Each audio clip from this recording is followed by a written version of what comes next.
Friends, math science world में आपका स्वागत है। आज की वीडियो में हम लेकर के आए हैं एक नया चैप्टर क्लास 10th का केमिस्ट्री से। चैप्टर का नाम होगा अम्ल और भस्म यानी एसिड एंड बेस से, जो कि क्लास 10th का बोर्ड एग्जाम के लिए बहुत ही इंपॉर्टेंट है दोस्तों।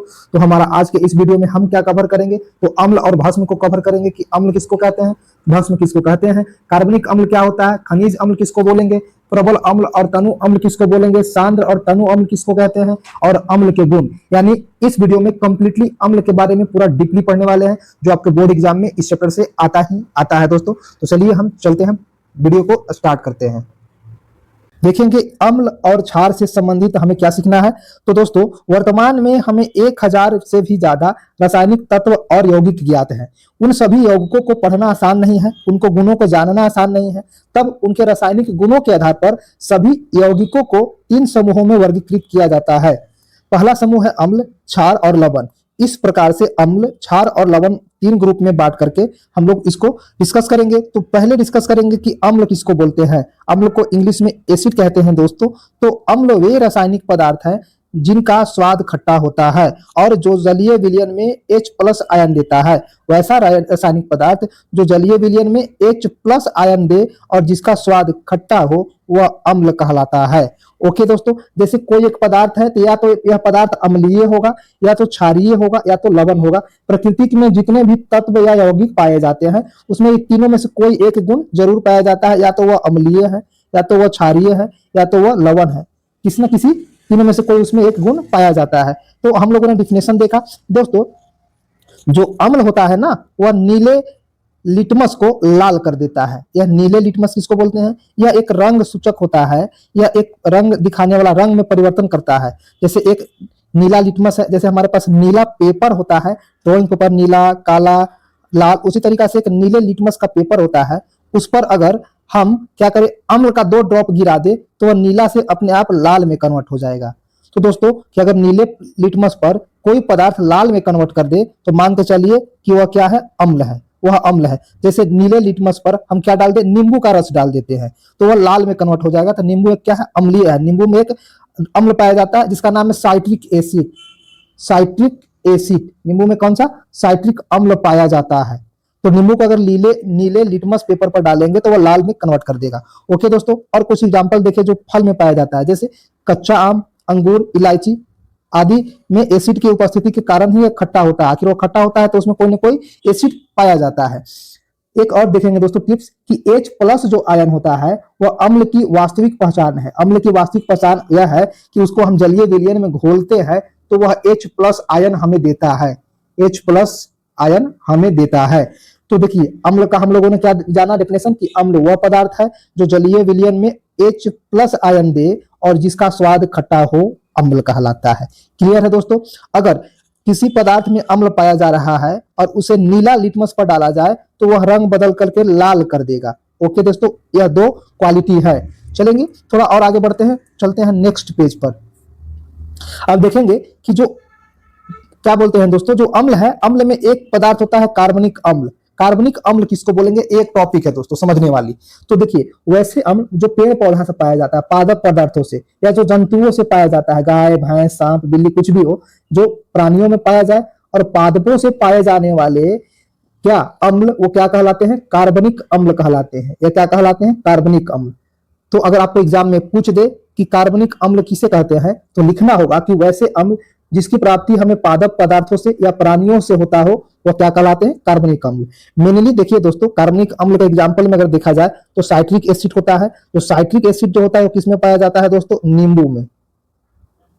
और किसमें पाया जाएगा, संतरा में, कह लीजिए नींबू, संतरा, इसी तरह से। ओके, उसी प्रकार है साइट्रिक एसिड, संतरा में पाया जाता है। लैक्टिक अम्ल किसमें पाया जाता है, खट्टे दूध और दही में। खट्टे दूध और दही में क्या पाया जाता है, साइट्रिक एसिड। टार्टरिक एसिड पाया जाता है टमाटर में। ऑक्जेलिक एसिड है दोस्तों, यह पाया जाता है सेव में। फॉर्मिक एसिड किसमें पाया जाता है, चींटी के डंक में, मधुमक्खी के डंक में। यानी मैं यह बताना चाह रहा हूं कि कार्बनिक अम्ल का कुछ एग्जाम्पल मैंने बताया था कि आपको माइंड में रहे। तो कार्बनिक अम्ल में आता है वैसा अम्ल जो पेड़ पौधे और जंतुओं से पाया जाता है, जिसमें मुख्य भूमिका है एसिटिक अम्ल का, साइट्रिक अम्ल का, लैक्टिक अम्ल का, टार्टरिक अम्ल का, ऑक्जेलिक अम्ल का और फॉर्मिक एसिड का। ओके, तो डेफिनेशन हम लोगों ने यहाँ कवर किया, एग्जाम्पल हम लोगों ने यहाँ कवर किया।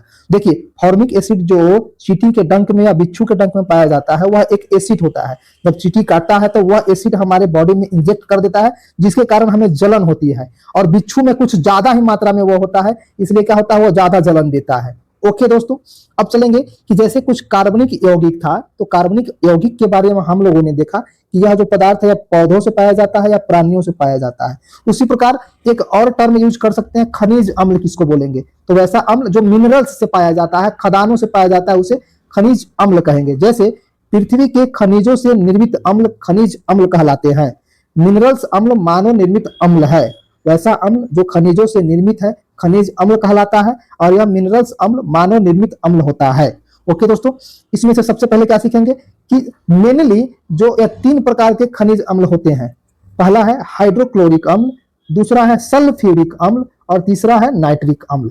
हाइड्रोक्लोरिक अम्ल को अगर हम फॉर्मूला में देखें तो HCl होता है, सल्फ्यूरिक अम्ल को देखें तो H2SO4 से हम लोग डिनोट करते हैं, नाइट्रिक अम्ल को NHO3 से लिखते हैं। यानी 3 प्रकार के क्या होते हैं, खनिज अम्ल होते हैं। ओके दोस्तों, ये तीनों खनिज अम्ल आगे चल करके प्रबल अम्ल के उदाहरण में फिट बैठेंगे। जैसे आगे बढ़ते हैं, अगले पेज पर हम इसके बारे में थोड़ा देखते हैं।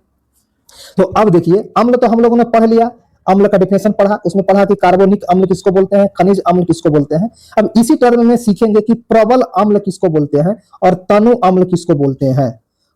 ओके दोस्तों, एक होता है प्रबल अम्ल और एक होता है तनु अम्ल। प्रबल अम्ल को अगर कहा जाए तो इसको इंग्लिश में बोलते हैं दोस्तों स्ट्रॉन्ग एसिड। स्ट्रॉन्ग एसिड ये इतना खतरनाक होता है कि यह अगर चेहरे पर या हाथ में टच कर जाए तो हमारा हाथ या चेहरा जल सकता है। किसके कारण, स्ट्रॉन्ग एसिड के कारण। ओके, दुर्बल अम्ल होता है जिसको इंग्लिश में बोलते हैं वीक एसिड, कमजोर, वीक एसिड।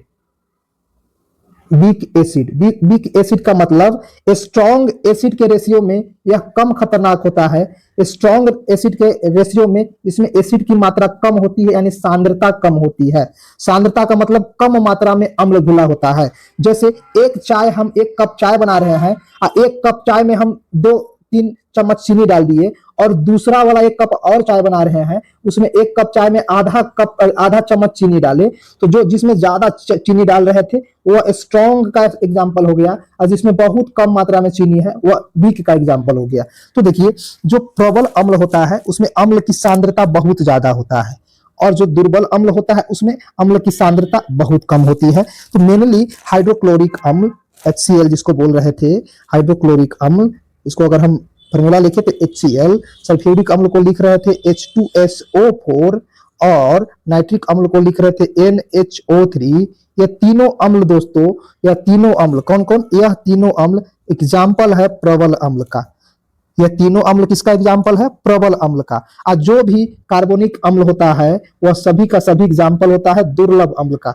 इसमें और है दुर्लभ अम्ल, acetic acid, formic acid, citric acid, tartaric acid, carbonic acid, यह सब दुर्बल अम्ल है। दुर्बल अम्ल है यानी पतला वाला है। अब थोड़ा सा और समझेंगे दोस्तों कि जितने भी सभी जो खनिज अम्ल होते हैं वह प्रबल अम्ल होते हैं। तो हम लोगों ने खनिज अम्ल में भी देखा था कि यह हाइड्रोक्लोरिक अम्ल, सल्फ्यूरिक अम्ल और नाइट्रिक अम्ल, ये तीनों क्या है, खनिज अम्ल का उदाहरण है। तो ये तीनों भी खनिज जो अम्ल होते हैं वह प्रबल अम्ल होते हैं।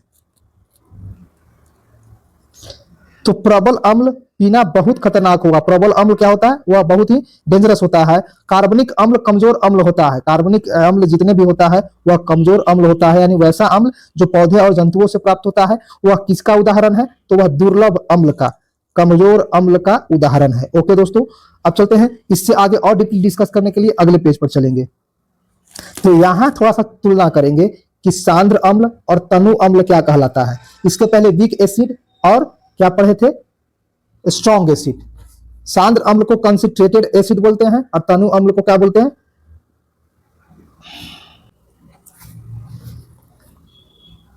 सांद्र अम्ल को इंग्लिश में बोलेंगे दोस्तों कंसंट्रेटेड एसिड। ओके दोस्तों, तो जो भी सांद्र अम्ल का मतलब होता है वह अम्ल जिसमें पानी की न्यूनतम संभव मात्रा होती है, यानी वैसा अम्ल जिसमें पानी न के बराबर हो, दम प्योर हो, उसमें पानी दम नहीं के बराबर हो, उसे सांद्र अम्ल कहते हैं। जैसे एक ओरिजिनल दूध ला रहे हैं, उसमें एक भी बूंद पानी नहीं मिला रहे हैं दूध में, लेकिन उसी प्रकार एसिड की बात करें तो वैसा एसिड जिसमें पानी है ये नहीं है, दम न के बराबर है, वह सांद्र अम्ल कहलाएगा, वह सांद्र अम्ल कहलाएगा। किसी अम्ल में यदि अधिक पानी मिलाएंगे तो उसकी सांद्रता कम हो जाती है, यानी अब वह सांद्र न होकर के धीरे धीरे तनु अम्ल में कन्वर्ट होगा। किसी भी एसिड में अगर हम पानी मिलाते हैं तो सांद्रता घटते जाएगा और तनु अम्ल में बदलते हो जाएगा, यानी पतला होते जाएगा। एक बात और ध्यान देना है दोस्तों कि जब सांद्र अम्ल में पानी मिलाया जाता है तो वह पतला अम्ल बनता है। पतला अम्ल मतलब तनु अम्ल बनता है, तनु अम्ल बनता है। तो वैसा दूध जिसमें पानी मिला दिए तो वह उदाहरण हो गया तनु का, वह उदाहरण हो गया तनु का। और ऐसा दूध जिसमें एक बूंद भी पानी नहीं है वह उदाहरण हो गया सांद्र का। ठीक उसी प्रकार वैसा अम्ल जिसमें पानी न के बराबर हो वह सांद्र अम्ल कहलाएगा, और वैसा अम्ल जिसमें पानी मिला करके पतला कर दे तो वह तनु अम्ल का उदाहरण हो जाएगा। ओके दोस्तों, एक चीज और थोड़ी सी ध्यान देंगे कि पतला अम्ल जिसमें पानी की मात्रा बहुत अधिक होती है। ओके दोस्तों, अब थोड़ी सी ध्यान देंगे कि सांद्र अम्ल को तनु अम्ल में कैसे कन्वर्ट करते हैं, यह जानना बहुत जरूरी है। ध्यान दीजिए दोस्तों, एक हमारे पास क्या है, एक जार में सांद्र, मान के चलिए इसमें सांद्र एसिड है, सांद्र अम्ल है, प्योर अम्ल है यहाँ पर, और यहाँ पर पानी है। ठीक, पानी एक जार में है, हमको इस सांद्र अम्ल को और पतला करना है। तो क्या कर सकते हैं, दो केस हो सकता है कि इस सांद्र अम्ल में पानी उठा के ऐसे डाल दिए, इस सांद्र अम्ल में पानी उठाए और ऐसे ढेर सारा डाल के पतला कर दिए। एक केस यह हो सकता है। दूसरा केस यह हो सकता है कि पहले से पानी पड़ा हुआ है और सांद्र अम्ल को ऐसे उठा के ढेर सारा डाल दिए। दोनों में कौन सेफ है दोस्तों, मत भूलिएगा, मैं बता रहा हूं। आपके पास सांद्र अम्ल यानी प्योर अम्ल दिया है, इसको अगर आपको पतला करना है तो क्या करते हैं लोग, जनरली एक बाल्टी पानी लाते हैं, इसको धीरे धीरे डाल देंगे। ठीक, तो यदि सांद्र अम्ल आपके पास पड़ा है, प्योर अम्ल, और पानी डाल करके इसको अगर पतला करना चाहते हो, जैसे ही पानी डालोगे इसमें से बहुत काफी मात्रा में हीट प्रोड्यूस होगा, पूरा एकदम हीट निकलेगा, उष्मा निकलेगा, इतना उष्मा निकलेगा कि आपका हाथ भी जल सकता है, आपका चेहरा भी जल सकता है। तो ऐसा गलती नहीं करना है दोस्तों। कभी भी सांद्र अम्ल से तनु अम्ल बनाने के लिए ढेर सारा पानी ले लेंगे, एक मग, जैसे हमको एक मग तनु अम्ल चाहिए तो एक मग पानी ले लेंगे और उसमें से प्योर अम्ल का 2-4 बूंद डालेंगे, यानी ढेर सारा पानी में 2-4 बूंद तनु अम्ल डालेंगे, सांद्र अम्ल। तब क्या होगा कि बहुत सारा पानी था, अब मात्र 2-4 बूंद तनु अम्ल डाले तो यहां भी उष्मा निकलेगा, लेकिन पानी की मात्रा ज्यादा था, पानी की मात्रा ज्यादा था और उष्मा कम उत्पन्न होगा इस केस में। तो पानी उष्मा को सोख लेगा और आपका ना हाथ जलेगा और ना ही आपका चेहरा जलेगा।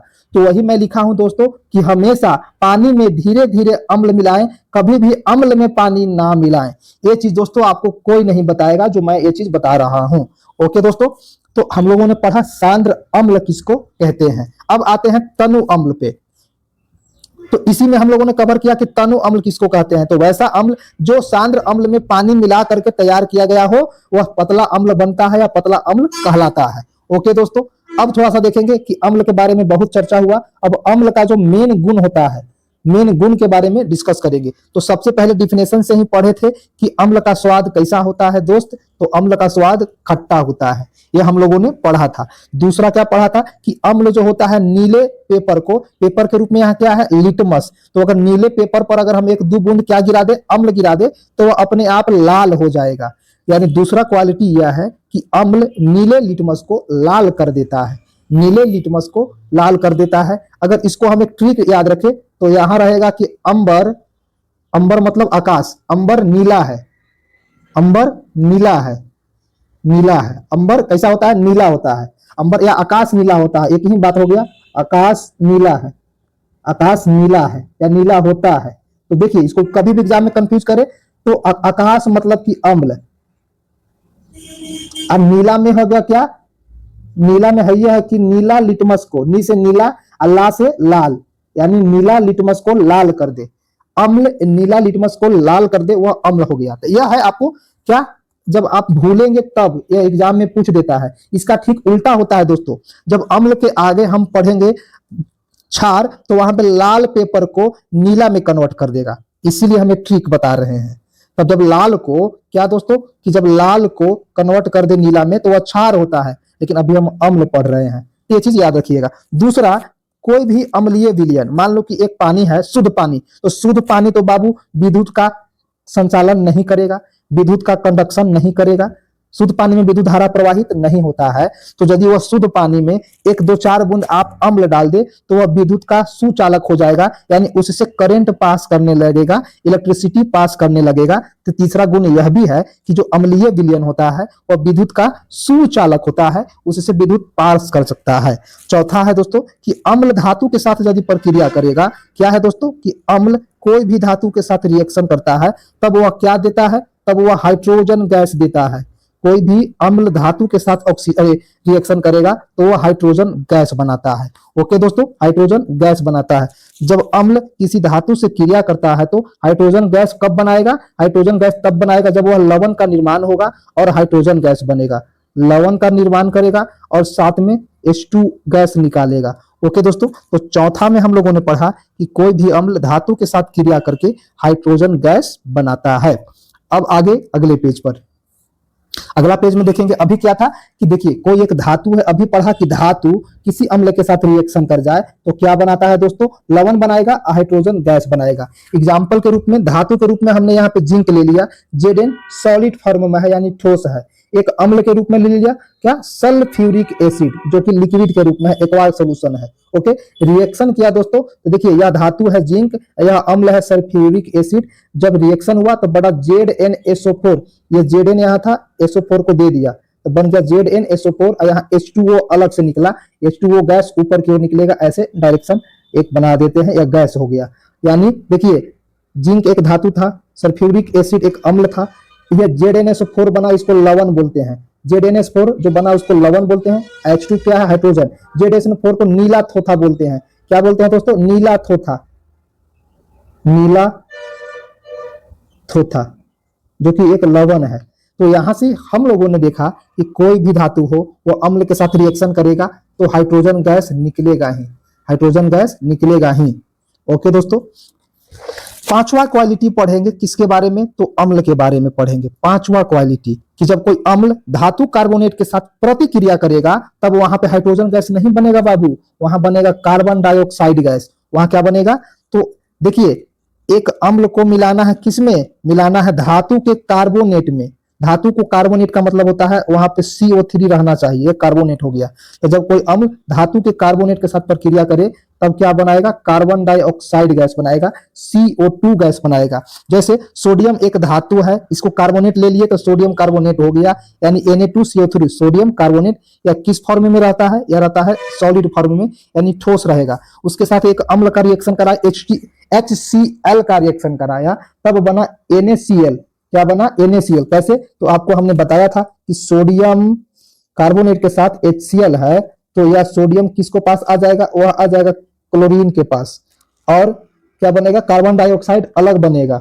और यहाँ पे देखिए बच गया हाइड्रोजन और इसमें से बन गया ऑक्सीजन, तो जल भी बनाएगा। यानी इसको एयर एग्जाम में नहीं पूछता है, बस आपको पूछेगा, क्या पूछेगा कि सोडियम कार्बोनेट के साथ अम्ल का रिएक्शन हो तो क्या बनेगा। तो वहां आपको याद रखना है कि एक तो पहले कार्बन डाइऑक्साइड बनता है और दूसरा जल ही बनता है, जल का जल जरूर बनेगा।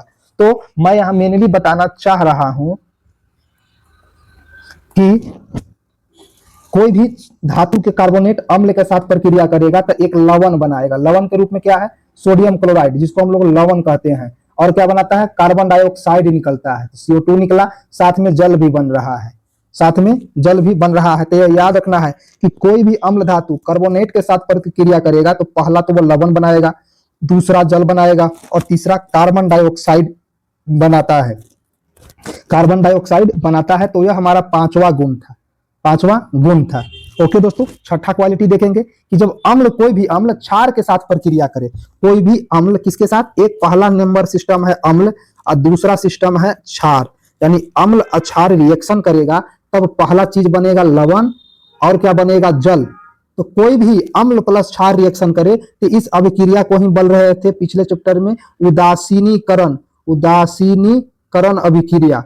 तो अगर अभिक्रिया की बात करें तो यह किस अभिक्रिया के तहत होगा? उदासीनीकरण अभिक्रिया के तहत होगा। जैसे हमने बताया कि कोई भी एक अम्ल ले लो, एक क्षार ले लो, जब रिएक्शन करेगा तो लवण बनाएगा और जल बनेगा। उदाहरण के रूप में हमने अम्ल के रूप में ले लिया HCl दोस्तों, और क्षार के रूप में ले लिया सोडियम हाइड्रोक्साइड जो कि एक क्षार है।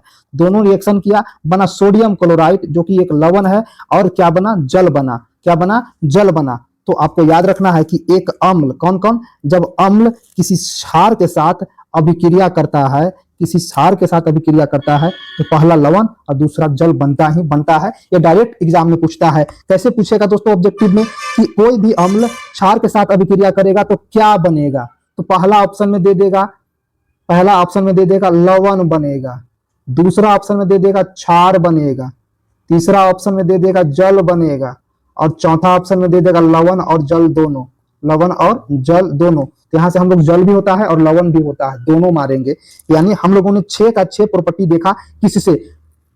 अम्ल से। अब देखते हैं अम्ल का 6 प्रॉपर्टी देख लिया दोस्तों। अब आज अम्ल यहीं पे वीडियो को अंतिम करते हैं। अब हम अगले जो पढ़ेंगे वो पढ़ेंगे भस्म या क्षार किसको बोलेंगे, क्षार के गुण क्या होता है, क्षार के गुण देखेंगे, रिएक्शन देखेंगे, क्षार के गुण की चर्चा होगी। बहुत सारे अभी बाकी हैं। आज का वीडियो यहीं पे हम एंड करते हैं।